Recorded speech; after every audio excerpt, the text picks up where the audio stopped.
بسم اللہ الرحمن الرحیم۔ السلام علیکم ورحمۃ اللہ وبرکاتہ۔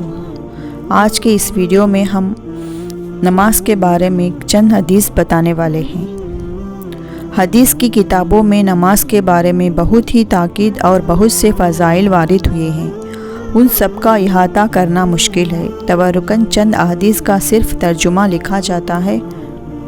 حضور صلی اللہ علیہ وسلم کا ارشاد ہے کہ اللہ جل شانہ نے میری امت پر سب چیزوں سے پہلے نماز فرض کی اور قیامت میں سب سے پہلے نماز ہی کا حساب ہوگا۔ نماز کے بارے میں اللہ سے ڈرو، نماز کے بارے میں اللہ سے ڈرو، نماز کے بارے میں اللہ سے ڈرو۔ آدمی اور شرک کے درمیان نماز ہی حائل ہے۔ اسلام کی علامت نماز ہے۔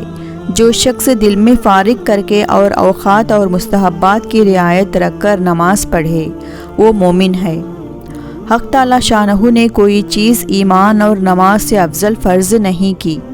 اگر اس سے افضل کسی اور چیز کو فرض کرتے تو فرشتوں کو اس کا حکم دیتے۔ فرشتے دن رات کوئی رکوع میں ہے اور کوئی سجدے میں۔ نماز دین کا ستون ہے۔ نماز شیطان کا منہ کالا کرتی ہے۔ نماز مومن کا نور ہے۔ نماز افضل جہاد ہے۔ جب آدمی نماز میں داخل ہوتا ہے تو حق تعالی شانہ اس کی طرف پوری توجہ فرماتے ہیں۔ جب کوئی آفت آسمان سے اترتی ہے تو مسجد کے آباد کرنے والوں سے ہٹ جاتی ہے۔ اگر آدمی کسی وجہ سے جہنم میں جاتا ہے تو اس کی آگ سجدے کی جگہ کو نہیں کھاتی۔ اللہ نے سجدے کی جگہ کو آگ پر حرام فرما دیا ہے۔ سب سے زیادہ پسندیدہ عمل اللہ کو نزدیک وہ نماز ہے جو وقت پر پڑھی جائے۔ اللہ جل شانہ کو آدمی کی ساری حالتوں میں سب سے زیادہ یہ پسند ہے کہ اس کو سجدے میں پڑا ہوا دیکھے کہ پیشانی زمین سے رگڑ رہا ہے۔ اللہ جل شانہ سے آدمی کو سب سے زیادہ قرب سجدے میں ہوتا ہے۔ جنت کی کنجیاں نماز ہے۔ جب آدمی نماز کے لیے کھڑا ہوتا ہے تو جنت کے دروازے کھول دیے جاتے ہیں اور اللہ جل شانہ کے اور اس کے نمازی کے درمیان کے پردے ہٹ جاتے ہیں جب تک کہ کھانسی وغیرہ میں مشغول نہ ہو۔ نمازی شہنشاہ کا دروازہ کھٹکاتا ہے اور یہ قاعدہ ہے کہ جو دروازہ کھٹکاتا ہی رہے تو کھلتا ہی ہے۔ نماز کا مرتبہ دین میں ایسا ہے جیسا کہ سر کا درجہ ہے بدن میں۔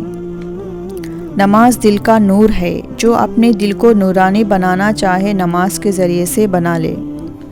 جو شخص اچھی طرح وضو کرے اس کے بعد خشوع و خضوع سے 2 یا 4 رکعت نماز فرض یا نفل پڑھ کر اللہ سے اپنے گناہوں کی معافی چاہے، اللہ تعالی شانہ معاف فرما دیتے ہیں۔ زمین کے جس حصے پر نماز کے ذریعے سے اللہ کی یاد کی جاتی ہے وہ حصہ زمین کے دوسرے ٹکڑوں پر فخر کرتا ہے۔ جو شخص 2 رکعت نماز پڑھ کر اللہ تعالیٰ سے کوئی دعا مانگتا ہے تو حق تعالی شانہ وہ دعا قبول فرما لیتے ہیں، خواہ فوراً ہو یا کسی مصلحت سے کچھ دیر کے بعد، مگر قبول ضرور فرماتے ہیں۔ جو شخص تنہائی میں 2 رکعت نماز پڑھے جس کو اللہ اور اس کے فرشتے کے سوا کوئی نہ دیکھے تو اس کو جہنم کی آگ سے بری ہونے کا پروانہ مل جاتا ہے۔ جو شخص ایک فرض نماز ادا کرے اللہ جل شانہ کے یہاں ایک مقبول دعا اس کی ہو جاتی ہے۔ جو 5 نمازوں کا اہتمام کرتا رہے اس کے رکوع و سجود اور وضو وغیرہ کو اہتمام کے ساتھ اچھی طرح سے پورا کرتا رہے، جنت اس کے لیے واجب ہو جاتی ہے اور دوزخ اس پر حرام ہو جاتی ہے۔ مسلمان جب تک 5 نمازوں کا اہتمام کرتا رہتا ہے شیطان اس سے ڈرتا رہتا ہے، اور جب وہ نمازوں میں کوتاہی کرنے لگتا ہے تو شیطان کو اس پر ضرورت ہو جاتی ہے اور اس کے بہکانے کی طمع کرنے لگتا ہے۔ سب سے افضل عمل اول وقت نماز پڑھنا ہے۔ نماز ہر متقی کی قربانی ہے۔ اللہ کے نزدیک سب سے زیادہ پسندیدہ نماز کو اول وقت پڑھنا ہے۔ صبح کو جو شخص نماز کو جاتا ہے اس کے ہاتھ میں ایمان کا جھنڈا ہوتا ہے، اور جو بازار کو جاتا ہے اس کے ہاتھ میں شیطان کا جھنڈا ہوتا ہے۔ ظہر کی نماز سے پہلے 4 رکعتوں کا ثواب ایسا ہے جیسا کہ تہجد کے 4 رکعتوں کا۔ ظہر سے پہلے 4 رکعتیں تہجد کی 4 رکعتوں کے برابر شمار ہوتی ہیں۔ جب آدمی نماز کو کھڑا ہوتا ہے تو رحمت الہیہ اس کی طرف متوجہ ہوتی ہے۔ افضل ترین نماز آدھی رات کی ہے، مگر اس کے پڑھنے والے بہت ہی کم ہیں۔ میرے پاس حضرت جبرائیل علیہ السلام آئے اور کہنے لگے، اے محمد صلی اللہ علیہ وسلم، خواہ کتنا ہی آپ زندہ رہے، آخر ایک دن مرنا ہے، اور جس سے چاہے محبت کرے، آخر ایک دن اس سے جدا ہونا ہے، اور آپ جس قسم کا بھی عمل کرے، بھلا یا برا، اس کا بدلہ ضرور ملے گا۔